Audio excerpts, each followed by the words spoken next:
ihe ruru mmadụ dị 180 bụ ndị okenye, ndị enweghị ka ọha ha, ndị ajadu nakwa ndị ụwa na-atụ n'ọnụ bụ ndị ritegoro elele n'ihe mmemme Ada Nri Global nke afọ 2025 emere ndị Ikenye n'obodo Nri bụ n'ama Eke ahịa obodo ahụ.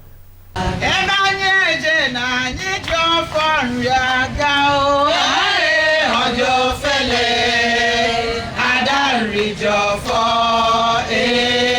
Eri afọ 2014 abalị 24 ọnwa Disemba afọ ọbụla bụ ụbọchị pụrụ iche nye ndị okenye, ndị ihe na-esiri ike na ndị nwa na-atụ n'ọnụ na Nri n'okporochi kansụl Anaọcha nke Anambra steeti. Ọ bụ ụbọchị ewepụtara bụ ndị Ada Nri Global Initiative iji wee mee ka ọnụ ọchị gwa ndị ihe na-esiri ike ma nye ha ọtụtụ ihe oriri na ihe ọṅụṅụ maka emume ekeresimesi. Anyị onye kpata ọ nata n'ụlọ, anyị netekwa ndị nọ n'ụlọ, ndị o nwere ka ọra, ndị agadi.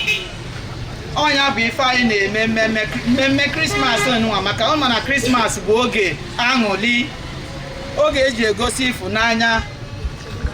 Ọnya ka ndị Ada Nri na-eme wee ife niile a na-eme n'okwu ndị beneficiaries anyị, ndị anyị na-enyere aka.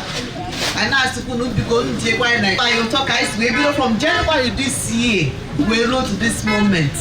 Ọ dịrị ofele. Nke afọ bụ 2025, 30 si na ogbe 6 dị na Nri literere bụ ndị ebunyere akpa osikapa 10 kg n'otu ma nyekwa ha akụrụngwa ha ga-eji wee si ya.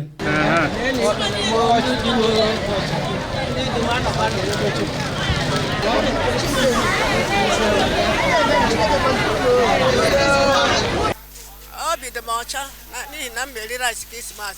Ụmụada ndị Ada Nri ile m, Chineke gọzie ezinụlọ ha n'aha Jizọs. Iwe na-agwa na Chineke ya nọnyere iwe na-echekwa ha, na-eduba ajọ mma ya bụ ajọ mmadụ ya bụ ya dịkwa ndụ ara ọzọkwa dịgide.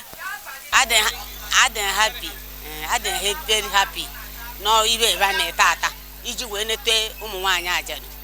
Ekpele m niile bụ na Chineke ya agọzili ọ ya etinye ha mmaji na mmaji. Ọṅụ ndị nyere onyinye a na ndị ritere ya bụ ihe onyinye enweghị oyiri.